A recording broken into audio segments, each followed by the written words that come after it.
Some more breaking news tonight. Senate Minority Leader Mcconnell proposing the Senate give the former president's legal team 2 more weeks to prepare for an impeachment trial once the House managers deliver it to the Senate. That could happen as early as tomorrow, one source tells CNN. Also late today, we learned that the former president apparently now has a lawyer. His name is Butch Bowers, and he's from South Carolina. More from CNN's Ryan Nobles, who joins us from his new beat at the Capitol. Congratulations on that, Ryan. How is Senate Majority Leader Chuck Schumer responding to McConnell's proposal to delay impeachment trial by 2 weeks? At this point, Anderson, he's not saying very much. He just said that he is reviewing the McConnell proposal. He's going to mull it over and then respond. We are hearing from some other Democrats, including one very close to President Biden, and that is Delaware Senator Chris Coons. He told our Wolf Blitzer that he'd be open to an arrangement where if Democrats offer to push off the impeachment trial until the middle of February, that Democrats would go along with that as long as it meant that Republicans were going to swiftly confirm the president's cabinet nominees. Now, it's not very clear whether or not that's the assessment that Schumer has and also the assessment that the Speaker, Nancy Pelosi, has. They are the two that really control this process. So even though Mitch McConnell has offered up this proposal, we won't really know where it goes until we hear from the Speaker and the Majority Leader. And at this point, do we know how the trial will proceed? Will there be witnesses, evidence presented? Yeah, that seems to be very much an open question right now as well. Dick Durbin, who is also a member of leadership in the Senate Democratic caucus, has said that he has no idea whether or not witnesses will be called, whether or not there'll be a full-blown impeachment trial like we saw the last time around. There have been some Democrats that have offered up that this is an open and shut case and it shouldn't take that long for the trial to proceed. But we should be clear that Republicans believe that the ex-president, should be afforded a full day in court and all the trappings of his legal arguments. That's part of the reason that Mitch McConnell is giving him a 2-week window to prepare for this trial and also write his pre-trial briefs. All of this seems to be an open question right now, Anderson, and it is clear that both sides are horse trading, and we're not going to know the outcome for at least a couple of days. Ryan Nobles, appreciate it. Joining us now is Colorado Democratic Congressman Jason Crowe, who just a couple of weeks ago was preparing to defend himself and the people around him against an attacking mob. Congressman Crowe, Speaker Pelosi today seemed unclear as to when she'll send the article of impeachment over to the Senate. Do you have any update as to when that might happen? I don't, Anderson. I think what they're trying to do is work out an agreement, which is the right thing to do. I mean, we aren't going to play politics with this, nor should anybody play politics with this issue. If we can come up with an agreement with Senator McConnell and Senator Schumer and do this in a collaborative way, that's the right way to do it. So you wouldn't be opposed to delaying the start of the trial until February? Yeah, I do think it's important that we do it as quickly as we can. I mean, I was a proponent of us trying to get the president removed from office before the 20th. That obviously did not happen given the rules of the Senate. So now that we're past that and President Trump is now out of office, I still want to do it as quick as we can because I think justice needs to be brought to the president and those involved.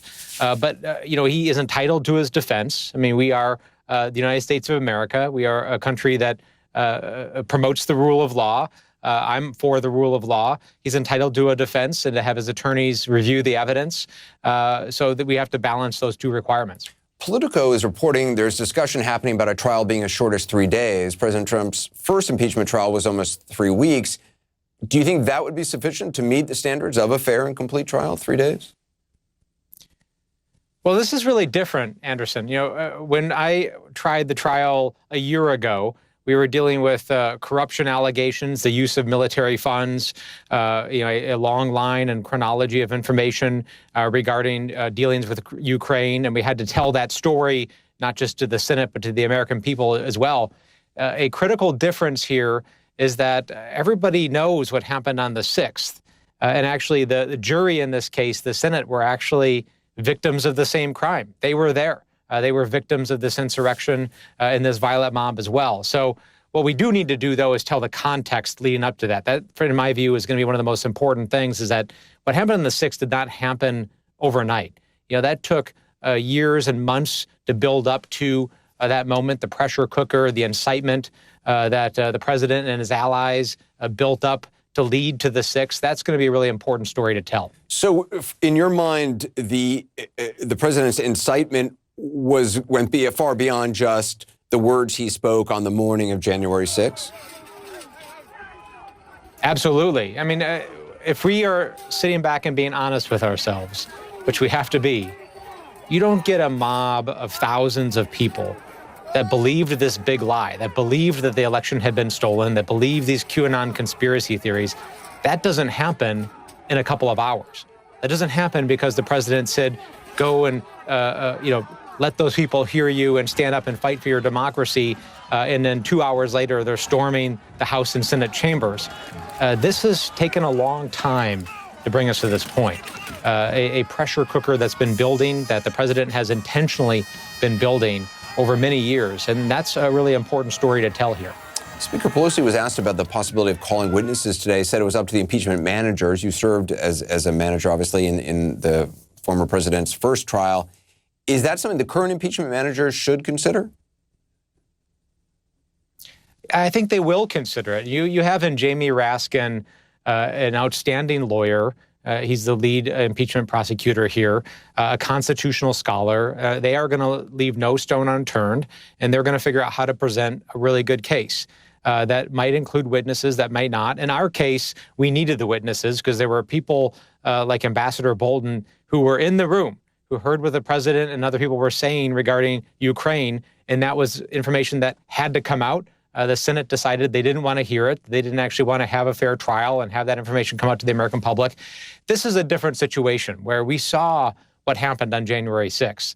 And much of the information that we're dealing with here is actually public record. It's the president's speeches. It's the president's tweets, the things that he has done that led to the insurrection on January 6th. So it's a very different scenario, I think, we're dealing with in this case. I mentioned earlier in that House Minority Leader Kevin McCarthy said today that he doesn't believe that President Trump provoked the attack on the Capitol. He said if you look at what he said that morning, this is the same person that took to the House floor days after the insurrection, saying the president bears responsibility for the attacks on Congress by mob rioters. Is it concerning to you that someone in Republican leadership seems to be, I don't know if it's just flip-flopping on the issue or if he was just, I guess maybe he could claim he was just referring to the talk that morning, but even then, it seems like a flip-flop. Yeah, it seems like a flip-flop because it is a flip-flop. That's the honest truth here.